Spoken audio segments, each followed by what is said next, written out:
Si hubiese pensado qué mejor día el estar acá y me hubiesen dicho, pide un día para predicar, hubiese sido este. Y bueno, está la tentación de que predicar un día como hoy. Está la tentación de pensar en hacer una cronología de los hechos que tuvieron lugar en aquel día del nacimiento de nuestro Señor, pero realmente hay harto de eso, hay harto de cronología, de historia, tenemos los evangelios, tenemos Mateo, tenemos Lucas, y realmente hay aspectos en los cuales es necesario que meditemos un día como hoy, un día en el cual celebramos el nacimiento de nuestro Señor Jesucristo. Y la encarnación en sí mismo es un tema denso dentro de lo que es la teología.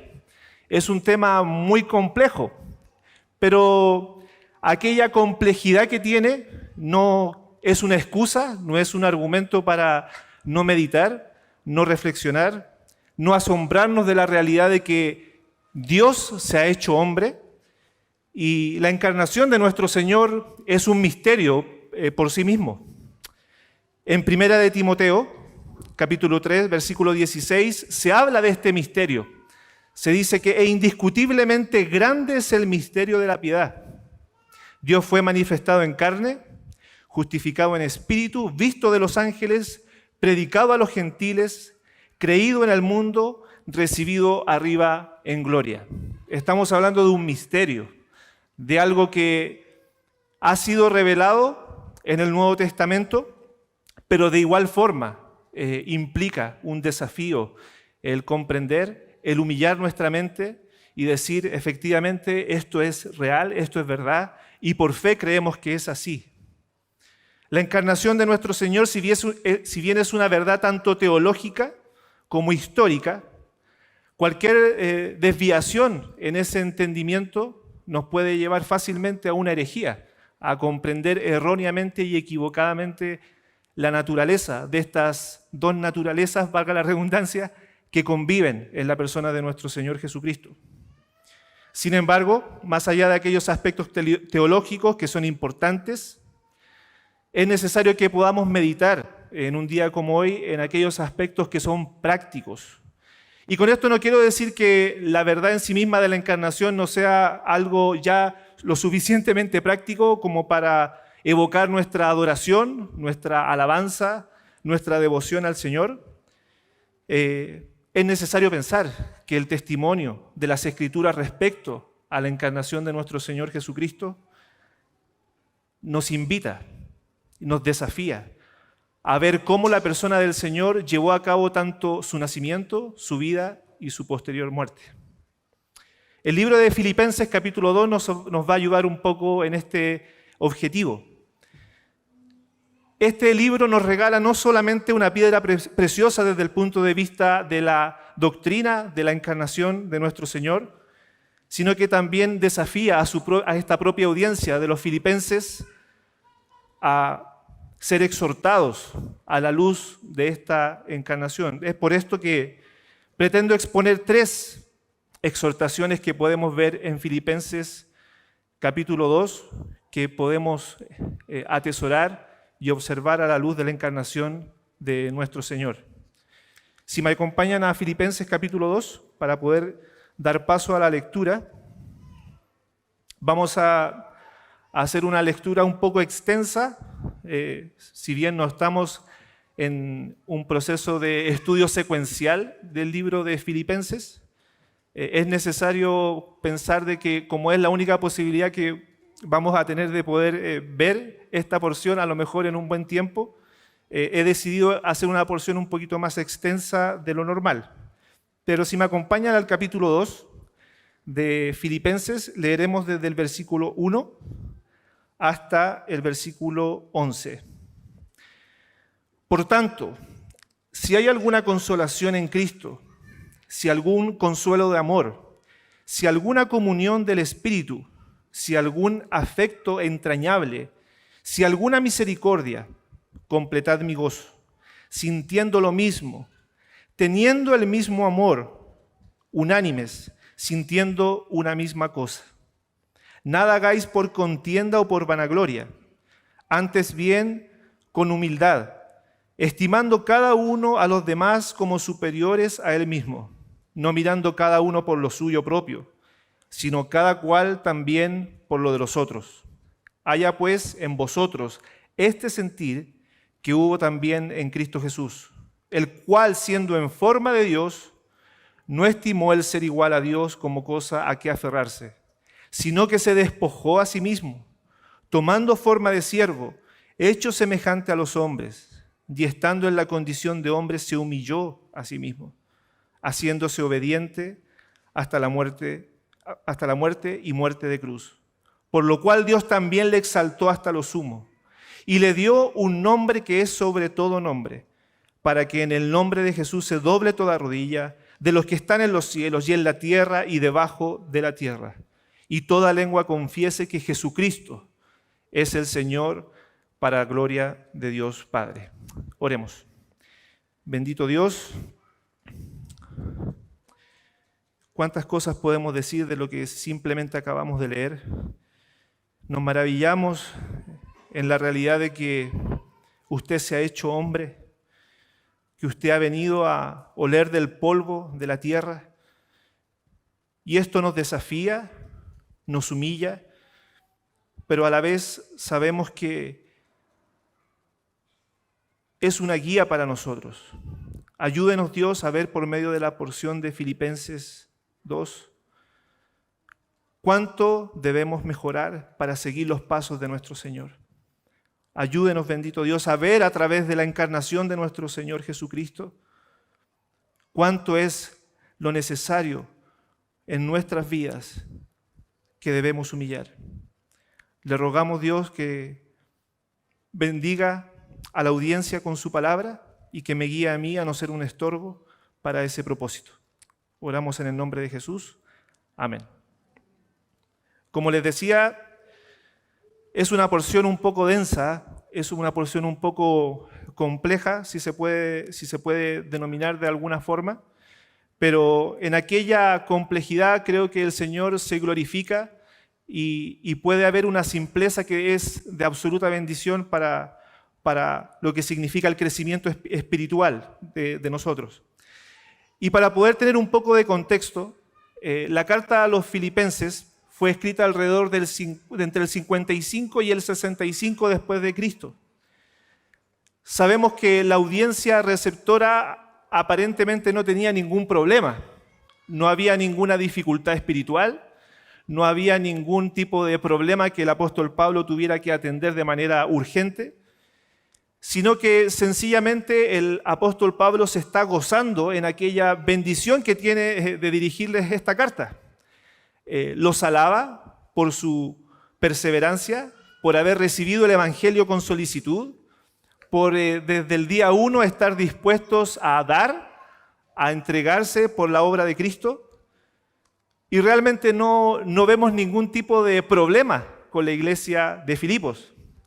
No así como hemos estado viendo en nuestro estudio secuencial del libro de 1 Corintios, donde hay varios problemas que atender. Este no es el caso. Estamos hablando de una iglesia que podemos denominar como ejemplar. Y no existen elementos que realmente nos hagan observar algún defecto en el desarrollo de esta congregación, de esta comunidad. Estamos ante una audiencia que podemos denominar quizá irreprensible desde el punto de vista bíblico, una iglesia madura. Esto será fundamental para entender por qué es tan importante esta porción de Filipenses capítulo 2 a la luz de la condición y el estado espiritual de la iglesia de Filipos. Esto me lleva a mi primer encabezado, a la necesidad de caminar en amor. Si me acompañan a los dos primeros versículos de Filipenses capítulo 2,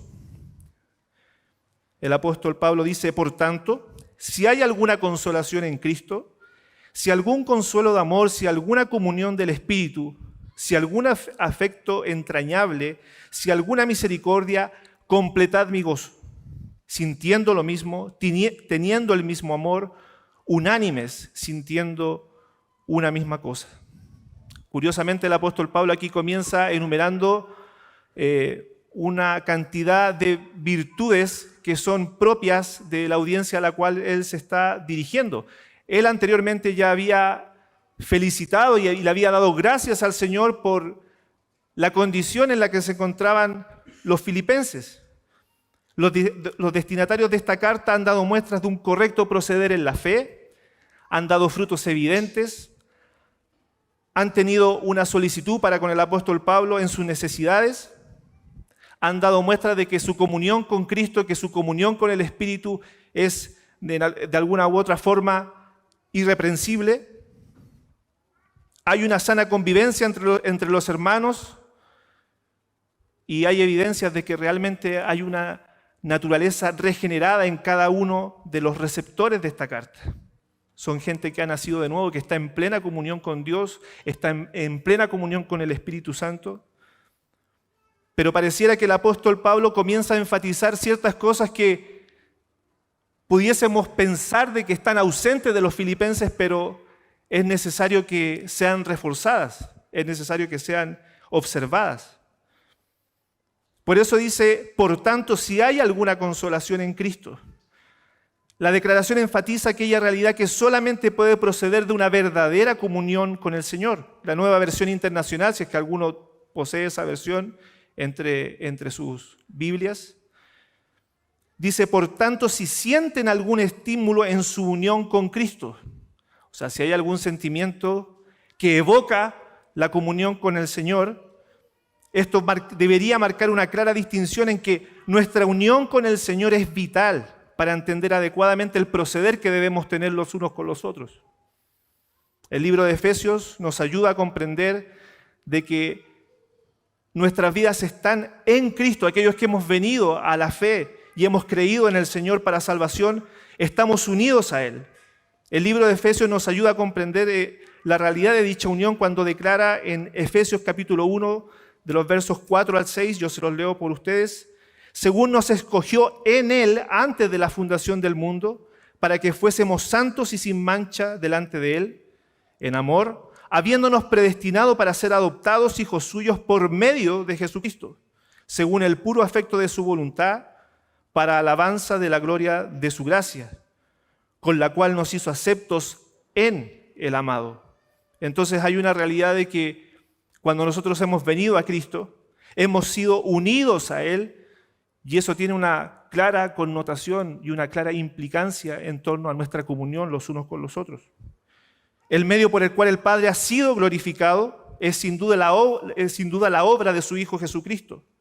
Asimismo nosotros, al estar unidos a Él, a nuestro Señor, por medio de la fe en Él, somos receptores de aquella tremenda bendición que significa no solamente ser salvos, no solamente disfrutar de las bendiciones que significan el ser salvos de la ira que vendrá sobre este mundo, sino que también gozamos de aquella tremenda bendición que es gozarnos en la comunión los unos con los otros, a través de los dones, a través de las gracias que el Señor ha dado para con su iglesia. Pero el apóstol continúa, y esta necesidad de vivir en amor, esta necesidad de ser recíprocos en este sentir de amor los unos para con los otros, lo complementa el apóstol Pablo diciendo, completad mi gozo. Y pareciera que el apóstol aquí está diciendo, miren, ¿saben qué? Para que me puedan terminar de hacer feliz, sientan lo mismo. Tengan el mismo amor, sean unánimes en este sentimiento, sintiendo todos una misma cosa. ¿Quieren hacerme realmente feliz a mí como padre espiritual de ustedes? Sientan lo mismo. Y esto no quiere decir que los filipenses carecían de aquello, sino que hay algo que él quiere enfatizar en su audiencia, hay algo que él quiere enfatizar en los filipenses. Y es hermoso cómo la postura del apóstol nos ayuda a ver en buena medida esa necesidad de salir de nuestra zona de conformismo espiritual que muchas veces tenemos. A veces nos sentimos totalmente autosuficientes en cuanto a nuestro crecimiento. Pensamos que ya hemos logrado un estatus espiritual, ya hemos alcanzado la meta, pero parece que aquí el apóstol Pablo corriera un poco la cerca, corriera un poco el varado y dijera realmente hay más por crecer, debemos crecer, y ese crecimiento debe estar definido en el amor, en el sentimiento mutuo que debemos tener los unos para con los otros. Por eso que él desafía a los filipenses y les enfatiza la necesidad de amar. No que no hubiera amor en los filipenses, eso ya existía. Él ya lo ha resaltado, ya lo ha destacado. Le ha dado gracias a Dios por el amor que ellos han manifestado. Pero pareciera ser que siempre se puede más, ¿no? Cuando se trata de amar, siempre se puede más. El apóstol Pablo dijo en Filipenses 1:3 al 5, en el capítulo 1, versículos 3 al 5, doy gracias a Dios, a mi Dios, siempre que me acuerdo de vosotros, siempre en todas mis oraciones rogando con gozo por todos vosotros, por vuestra comunión en el Evangelio, desde el primer día hasta ahora. No hay forma de encontrarle un defecto a esta comunidad de creyentes, pero el apóstol Pablo comienza a desafiar a su audiencia. La fidelidad de los filipenses es bajo toda mirada destacable. Ante esto el apóstol sabe perfectamente la respuesta que recibirá de ellos. Por algo se los está pidiendo. Por algo él está atreviéndose un poco más a ir más allá y decirles, miren, es necesario amar un poco más. Es necesario poder correr la línea un poco más adelante y esforzarse en este sentimiento mutuo que debe haber con mayor intensidad, con mayor fuerza. En nuestros días esto no debe ser distinto. La iglesia sigue siendo la misma al día de hoy. La iglesia sigue creciendo, el Señor sigue manifestando sus dones en la iglesia, el Señor sigue haciendo su obra en medio de su pueblo, y esto no debe ser distinto en nuestros días. No debemos ser conformistas respecto del amor que nosotros nos estamos entregando los unos con los otros. Puede que haya un programa que cubra las necesidades, puede que hayan ministerios que estén encargados de manifestar prácticamente el amor, que es necesario manifestarlo y hacerlo. Pero hay un compromiso individual de cada uno de nosotros de esforzarnos en el amor, esforzarnos en el amar más a nuestros hermanos. Primera de Corintios 13 nos ayuda en buena medida a ver esta preeminencia en que es el motor principal de todas nuestras acciones y no podemos desprendernos de la idea de que el amor es el motivo y la esencia por la cual hacemos todo lo que hacemos, tanto en la iglesia, tanto en nuestra familia, tanto en nuestro trabajo, tanto en nuestras responsabilidades, es el amor. Ahora bien, no hablamos del amor como una idea superficial, como una idea abstracta, como una idea que está desenmarcada del concepto bíblico, ya que aún el estándar del amor ha sido definido por nuestro Señor Jesucristo. Sabemos que no hay amor si realmente Cristo está morando en nosotros, son sencillamente emociones, hasta que conocemos verdaderamente el amor que ha sido derramado en nosotros por el Espíritu. Solamente allí podemos realmente dar el amor que Dios quiere que nosotros demos. Y esto ha sido de tanta utilidad y bendición a la luz del estudio bíblico que hemos hecho de Primera de Juan, cuando llevamos a cabo la última sesión, la sesión número 20. Me llamó mucho la atención, ¿cierto?, cuando se hablaba de este mandamiento nuevo, que realmente no era nuevo, sino que sencillamente el Señor estaba enfatizando la realidad de que Él nos ha mandado a amar, pero la novedad o lo novedoso es que el estándar lo ha puesto Él y Él nos ha dicho que debemos amar como Él nos ha amado a nosotros. Juan capítulo 13, del 34 al 35, lo dice: un mandamiento nuevo os doy, que os améis unos a otros, como yo os he amado, que también os améis unos a otros. En esto conocerán todos que sois mis discípulos, si tuviereis amor los unos con los otros. Él es la medida, Él es el estándar de cualquier manifestación de amor que nosotros tengamos entre nosotros. Al amar, sepamos primeramente quién es la fuente de ese amor. ¿Quién es la fuente de ese amor? Que es Cristo. Y segundo, amemos tal cual como Él lo hizo.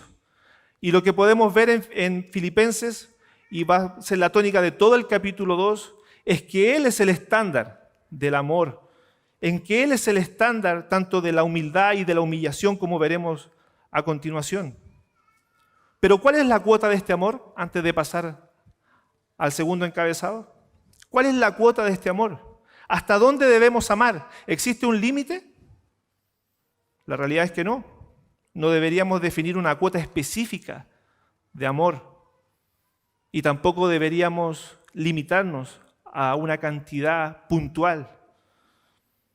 El libro de Romanos nos confronta con esta realidad al declarar: no debáis nada a nadie, sino el amaros unos a otros, porque el que ama al prójimo ha cumplido la ley. Curioso que el contexto de esta exhortación respecto de no deber nada a nadie, sino el amaros, es un contexto de tributos, de fidelidad al gobierno, de lealtad a aquello que ha sido mandatado o a aquellas autoridades que han sido puestas por Dios para nuestra bendición.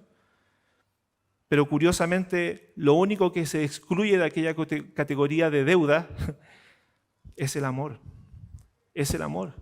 El amor es una cuota que jamás va a expirar. Es como esos créditos de consumo que la gente a veces toma a muchos años, a 60, a veces 80, no hay más de 80, 60 pongamos.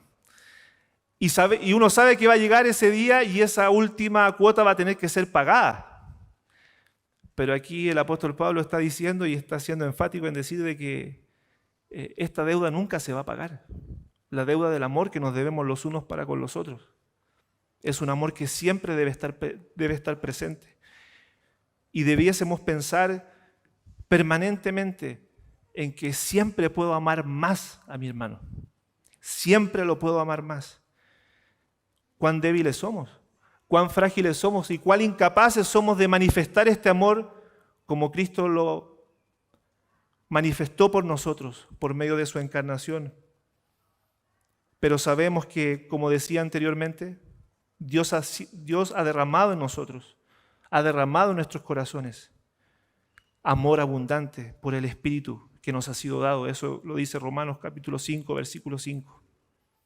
Y eso me lleva al segundo encabezado, la necesidad de caminar en humildad. En los versículos 3 y 4, el apóstol Pablo enfatiza un segundo aspecto necesario a considerar a la luz de la encarnación de Cristo.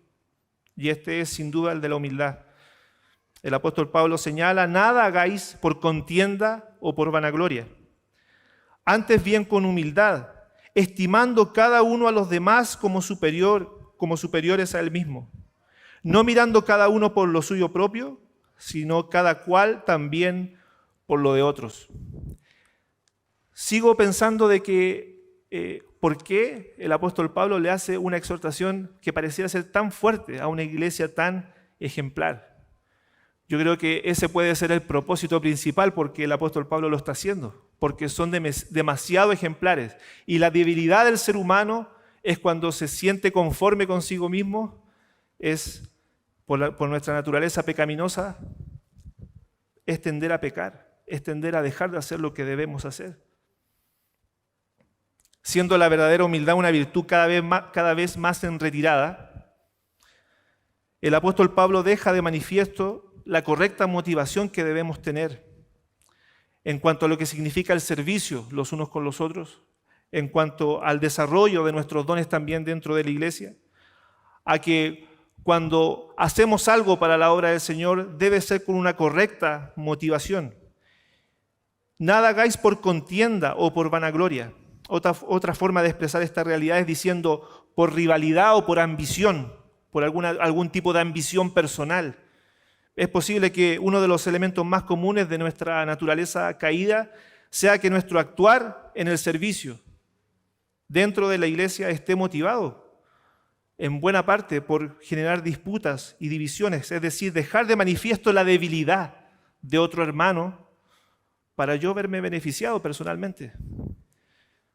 ¿Podemos llegar a eso?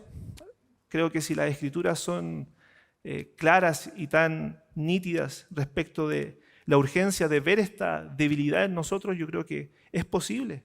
Es posible que las motivaciones sean incorrectas.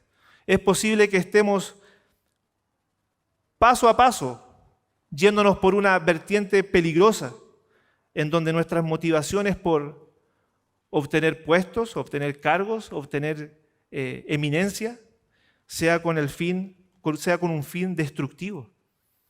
Entonces, el apóstol nos señala que nada debe ser hecho por contienda o por vanagloria. Antes bien con humildad, estimando a cada uno a los demás como superiores a él mismo, no mirando cada uno por lo suyo propio, sino cada cual también por lo de los otros. Qué difícil es entender que debemos ser humildes en nuestro servicio, que debemos ser humildes en la medida en que lo que hemos recibido debemos considerarlo como un regalo de gracia, no como algo que nosotros hayamos obtenido por nuestras capacidades propias. Proverbios 11:2 dice que cuando viene la soberbia, viene también la deshonra, mas con los humildes está la sabiduría. El Salmo 138:6 también nos señala, porque Jehová es excelso y atiende al humilde, mas al altivo mira de lejos. Entonces estamos pisando terreno a lo mejor un poco frágil, estamos a lo mejor tocando alguna susceptibilidad en nuestro corazón, pero la verdad es que las Escrituras nos llaman a mantener un servicio humilde que no sea motivado por ambiciones personales, no buscar mi beneficio al momento de servir al hermano, no buscar mi propia agenda al momento de servir a mi hermano. Romanos 12:3 nos refuerza esta idea cuando nos dice, digo pues por la gracia que me es dada a cada cual que está entre vosotros que no tenga más alto concepto de sí que el que debe tener, sino que piense de sí con cordura, conforme a la medida de fe que Dios repartió a cada uno. Curiosamente, la carta a los filipenses no se caracteriza por reprimendas, como ya lo habíamos dicho. Hay ciertas situaciones que en otras cartas del Nuevo Testamento tienen que ser atendidas, tienen que ser observadas, tienen que ser urgentemente exhortadas, pero pareciera que este tono de urgencia desencaja un poco en la realidad de los filipenses. Es el aumento de la exposición, puede ser, en torno a aquellas virtudes que ya han sido enunciadas con anterioridad, las que son motivo de resguardo, las que son motivo de especial atención, las que son motivo de una urgente atención. Y el apóstol Pablo se encarga de atenderlas. Y hoy día nosotros también debiésemos ser cuidadosos, debiésemos estar atentos a lo que el apóstol Pablo también señaló en su momento para también nosotros hoy en día. La fuente de regocijo, contentamiento, alegría es solo Cristo. Él es nuestra fuente, Él es nuestro todo. Filipenses 4, del 4 al 5, les refuerza la idea de que debemos estar permanentemente regocijados en el Señor, porque de otra manera nuestro servicio, si es motivado por cosas impropias, si es motivado por cosas que no están acorde a la voluntad del Señor, pueden ser destructivas. Regocijaos en el Señor siempre. Otra vez digo, regocijaos, vuestra gentileza sea conocida de todos los hombres. El Señor está cerca, dice Filipenses 4, del 4 al 5. Y ante esto, cuán fácil es perder nuestro enfoque. Cuán fácil es perder nuestra mirada de aquellas cosas que son verdaderamente importantes. El mundo de forma constante nos desafía a defender lo nuestro, a tener un amor propio, a sentirse orgulloso de lo que hemos logrado. Otra forma de expresarlo es que el mundo nos invita, nos extiende una invitación constante a que por todo debemos ser orgullosos. Y apenas tengamos la oportunidad de hacerlo, llevar a cabo aquella agenda de jactancia de aquellas cosas que hemos alcanzado en esta vida. Lejos de eso, nuestra mirada debe estar siempre puesta en aquellas cosas que son dignas de ser elevadas a esa categoría, pero no porque las hayamos logrado nosotros, sino que son por pura gracia. Filipenses 4, del 8 al 9, en la misma carta, el apóstol Pablo les señala a los filipenses: por lo demás, hermanos, todo lo que es verdadero, todo lo honesto, todo lo justo, todo lo puro, todo lo amable, todo lo que es de buen nombre, si hay virtud alguna, si algo digno de alabanza, en esto pensad. Lo que aprendisteis y recibisteis y oísteis y visteis en mí, esto haced, y el Dios de paz estará con vosotros. ¿Qué han recibido los filipenses? ¿Qué han recibido? Sin duda un gran ejemplo de humildad de parte del apóstol Pablo. Siendo él una persona que se podía gloriar en la carne, como lo hemos visto en algunas otras cartas, es decir, teniendo un arsenal de méritos humanos, ninguno de ellos podía ser suficiente, ninguno de ellos podía llenar la cuota, aún menos para obtener la justificación delante de Dios. Y segundo, eso no podía ser bajo ningún motivo un recurso de utilidad para su progresar, para su crecer como creyente. En la misma carta de Filipenses, capítulo 3, de los versículos 12 al 15, él dice: no que lo haya alcanzado ya, ni que ya sea perfecto, sino que prosigo por ver si logro asir aquello por lo cual fui también asido por Cristo Jesús. Hermanos, yo mismo no pretendo haberlo ya alcanzado, pero una cosa hago, olvidando ciertamente lo que queda atrás y extendiéndome a lo que está delante, prosigo a la meta, al premio del supremo llamamiento de Dios en Cristo Jesús. Así que todos los que somos perfectos, esto mismo sintamos. Y si otra cosa sentís, esto también os lo revelará Dios. Pero en aquello a que hemos llegado, sigamos una misma regla, sintamos una misma cosa. Curiosamente, primero dice, ni que ya sea perfecto, y segundo, dice, todos los que somos perfectos. Claro, la perfección que se habla en primera instancia es aquella perfección final en la cual Dios completará su obra y nos presentará perfectos delante de Dios. Y la perfección que habla con posterioridad es aquella perfección de la madurez que Él sabe que los filipenses tienen.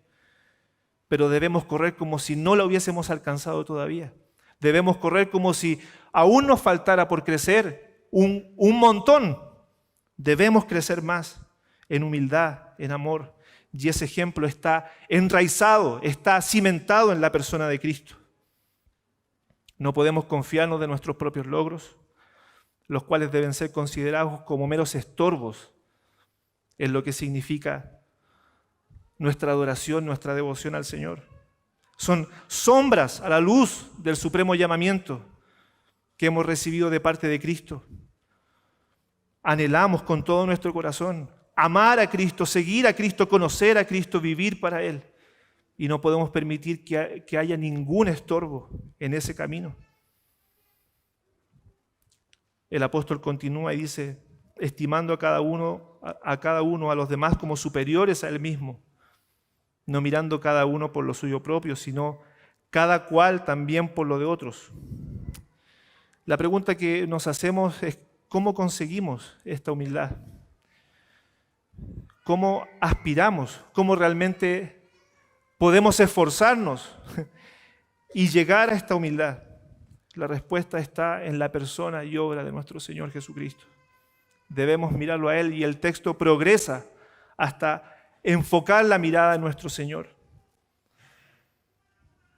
¿De qué nos jactaremos? ¿De qué nos jactaremos? Gálatas 6:14, el apóstol Pablo también lo señala. Pero lejos esté de mí gloriarme, sino en la cruz de nuestro Señor Jesucristo, por quien el mundo me es crucificado a mí y yo al mundo. Lejos esté de nosotros, hermanos, jactarnos en aquellas cosas que no tienen importancia en la perspectiva eterna. Eso me lleva al tercer y último encabezado en el cual pretendo explayarme un poquito más, respecto de la necesidad de imitar a Cristo en su humillación y obediencia. Y pasamos aquí a los versículos 5 al 10 del capítulo 2 de Filipenses. Y a decir verdad, esta porción se entiende como un himno del primer siglo. Algunos eruditos han manifestado que esta porción no es original en cuanto a la creación intelectual del apóstol Pablo, sino que es más bien una creación del primer siglo, como les decía, que trataba de resaltar una cristología rica, una cristología que pudiese abarcar la gran cantidad de elementos que hay en torno a la encarnación de nuestro Señor Jesucristo. Y el apóstol Pablo lo usa como recurso para poder animar a su audiencia y que puedan ver a su audiencia el ejemplo que tenemos en Cristo Jesús. Haya pues en vosotros este sentir que hubo también en Cristo Jesús, el cual, siendo en forma de Dios, no estimó el ser igual a Dios como cosa a que aferrarse, sino que se despojó a sí mismo, tomando forma de siervo, hecho semejante a los hombres, y estando en la condición de hombre, se humilló a sí mismo, haciéndose obediente hasta la muerte y muerte de cruz.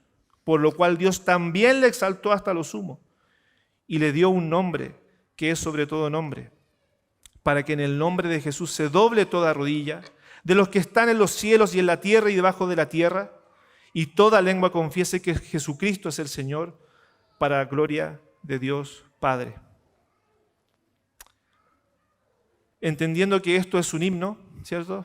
Que tiene una a lo mejor descripción un poco distinta a lo que hemos venido leyendo, lo que subyace en esta porción desde el versículo 5 al 10 es el misterio que ha sido revelado a nuestras vidas, la encarnación de nuestro Señor, la realidad de que Dios se ha hecho hombre. Y no solamente quedamos absortos ante esa realidad, ante esta verdad teológica, sino que también se nos es presentada como un ejemplo a seguir. Se nos es presentada, se nos es manifestada, se nos es entregada a nosotros con una exhortación, con un llamado a tener este mismo sentir.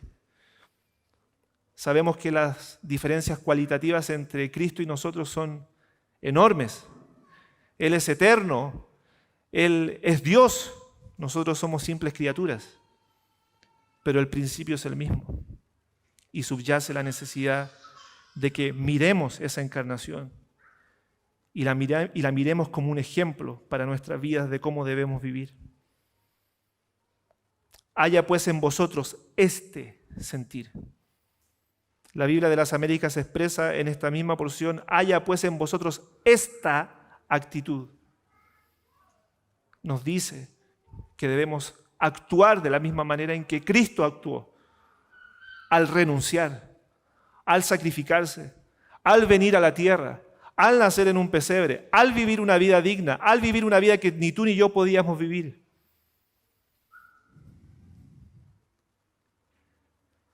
Haya pues en vosotros este sentir.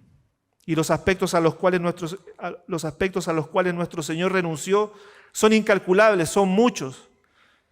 Pero permítanme mencionar a lo menos 4. 1, Él renunció a su relación perfecta con la ley divina. Para que entendamos bien este punto, lo que pretendo decir es que el Señor de gloria tenía una relación solamente como de juez y de dador de la ley. Pero lo que sucedió cuando Él fue enviado a la tierra, cuando Él fue delegado a la tierra, cuando fue enviado a la tierra por el Padre, sabemos que Él hizo mucho más que manifestar la ley a los hombres, la ley de Dios, sino que también tomó nuestros pecados, cargó nuestros pecados, cargó la culpabilidad de nuestros pecados. Y esa relación que tuvo con la ley es muy distinta a lo que fue antes de su encarnación. Juan 1:29 dice, he aquí el Cordero de Dios que quita el pecado del mundo. Segunda de Corintios 5:21 dice, al que no conoció pecado por nosotros lo hizo pecado, para que nosotros fuésemos hechos justicia de Dios en él. Su relación con la ley ha sido totalmente distinta desde el momento de su encarnación. Todos nosotros nos descarriamos, dice Isaías 53:6, como ovejas. Cada cual se apartó por su camino, mas Jehová cargó en él el pecado de todos nosotros. Es algo que nunca le había tocado al Señor de gloria enfrentar. La culpabilidad del pecado. Llevar los pecados tuyos y los míos. En segundo lugar, Él renunció a todas sus posesiones. La renuncia de nuestro Señor fue total. Y esto no descarta sus posesiones. No descarta lo que Él, por derecho propio, tenía. Sus riquezas, las cuales son conformadas por todos los elementos del universo, fueron despojados de Él voluntariamente. Mateo 8, versículo 20 nos dice: las zorras tienen guaridas y las aves del cielo nidos, mas el Hijo del Hombre no tiene dónde recostar su cabeza. Segunda de Corintios 8:9 nos refuerza esta idea y nos dice: porque ya conocéis la gracia de nuestro Señor Jesucristo, que por amor a vosotros se hizo pobre siendo rico, para que vosotros con su pobreza fueseis enriquecidos. El Señor renunció a todo. El Señor de gloria renunció a todo lo que Él poseía por venir a este mundo, tomar forma de hombre, tomar forma de siervo, y lo hizo a expensas de un gran precio. Lucas 2:7 dice: y dio a luz a su hijo primogénito, y esto es lo que acabamos de leer hace un rato atrás, y lo envolvió en pañales y lo acostó en un pesebre porque no había lugar para ellos en el mesón. Vivimos en una era donde pareciera que lo tenemos todo a mano. Tenemos todos los recursos a disposición, tenemos una vida que a lo mejor nunca en la historia de la humanidad habíamos tenido, el nivel de confort con el cual podemos aspirar a vivir es muy distinto al cual vivió nuestro Señor.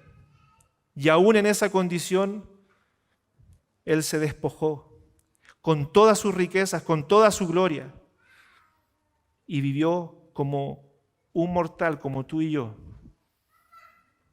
en total necesidad, en total muchas veces desamparo, en total muchas veces abandono, pero el Señor de gloria lo tenía todo planificado en su propósito eterno. Tercer punto, Él renunció a su gloria y recibió desprecio. ¿Cuán grande fue esta renuncia? La perfecta comunión trinitaria en el cielo sin las dificultades propias de este lado de la eternidad, sin duda debe haberle costado tal angustia y sufrimiento a nuestro Señor, que fue uno de los elementos de su oración cuando Él estuvo en el aposento alto.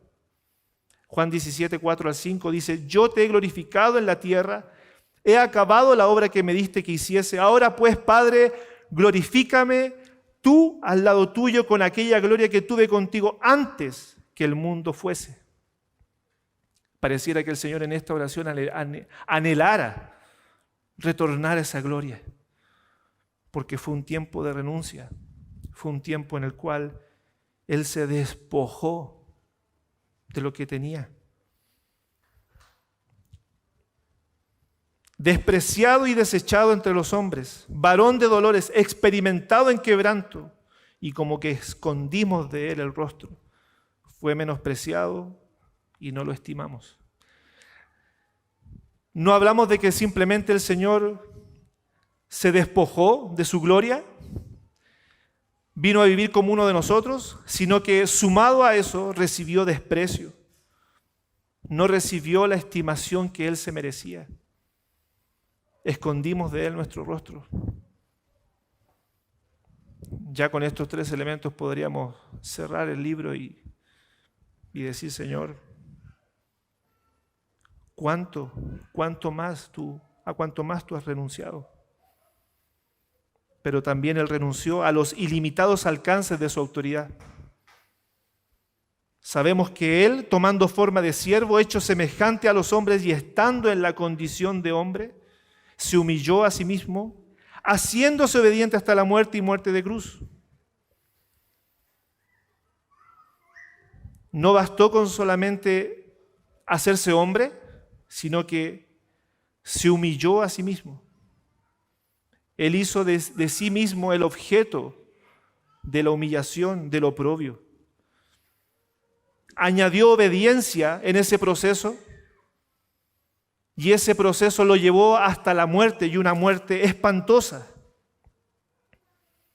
Mateo 26, del versículo 53 al 54, nos dice: ¿acaso piensas que no puedo ahora orar a mi Padre y que Él no me daría más de 12 legiones de ángeles?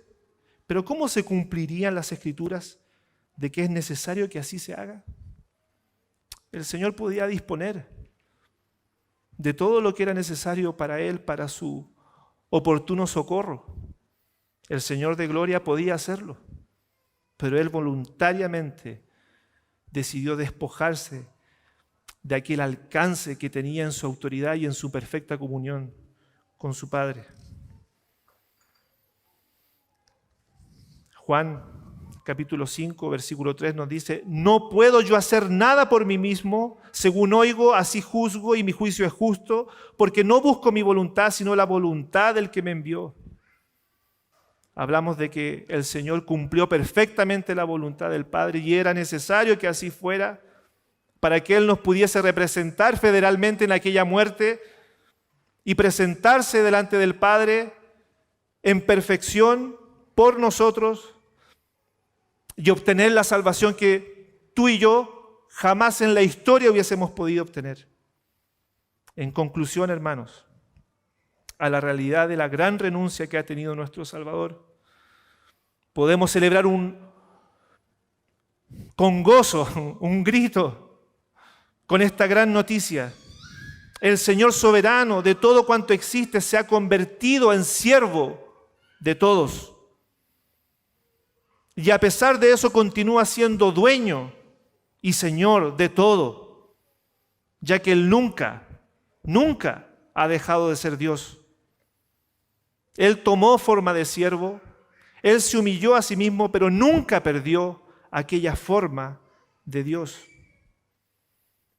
Una conclusión y reflexión final.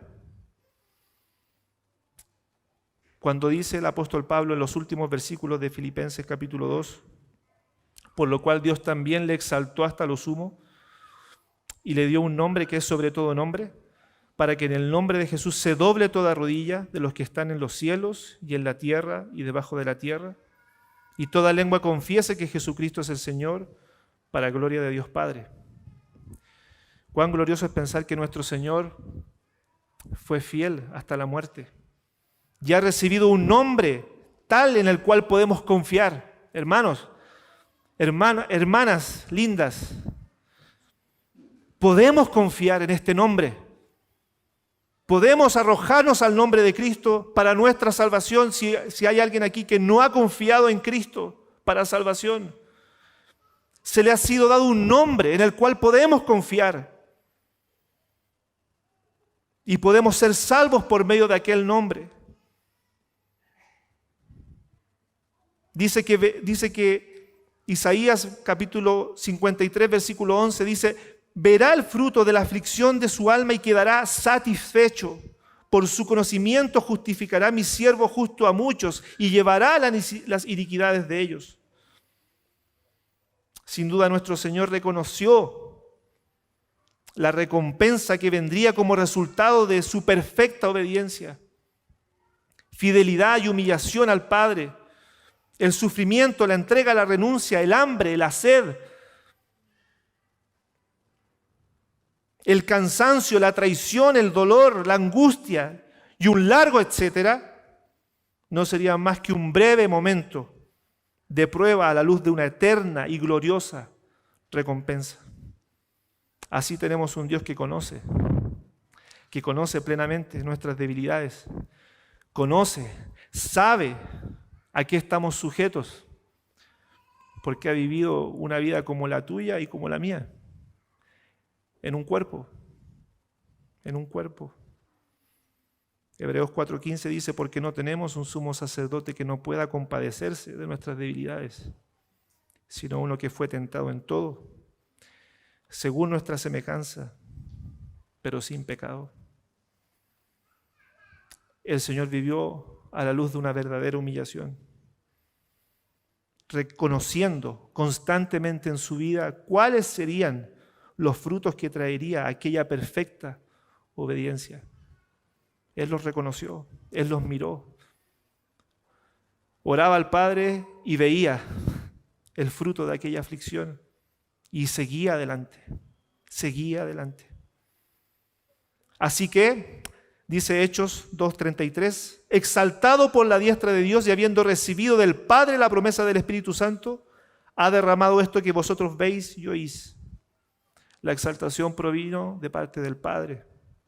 Aquello por lo cual Él había orado, por lo cual se había esmerado, esforzado, sacrificado, tuvo un resultado, su exaltación.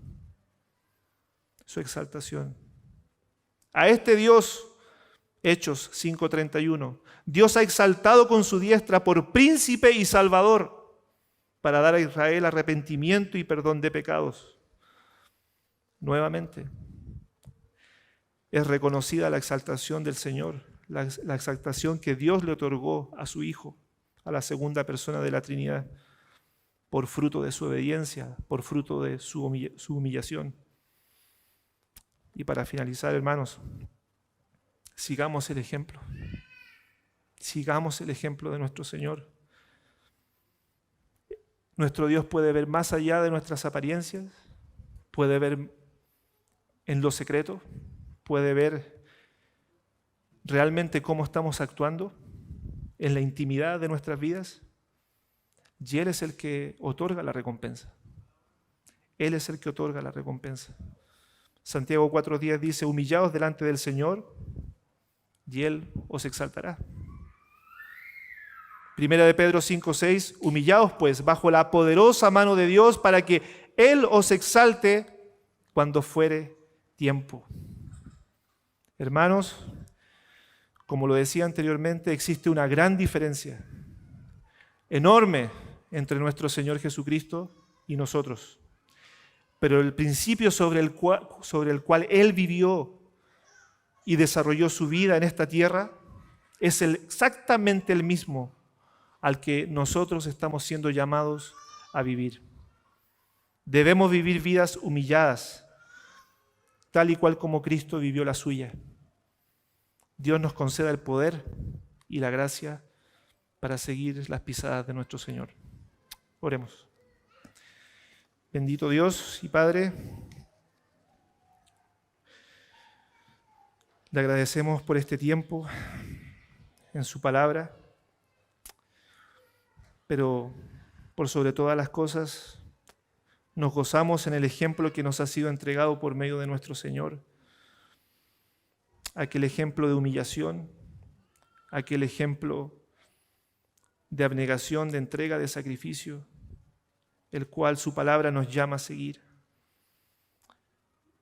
Señor, somos pecadores, indignos de cualquier honor, de cualquier gloria de este mundo, pero sabemos que podemos seguir tras la recompensa que usted nos puede dar por medio de la humillación que solamente proviene de un corazón entregado a usted.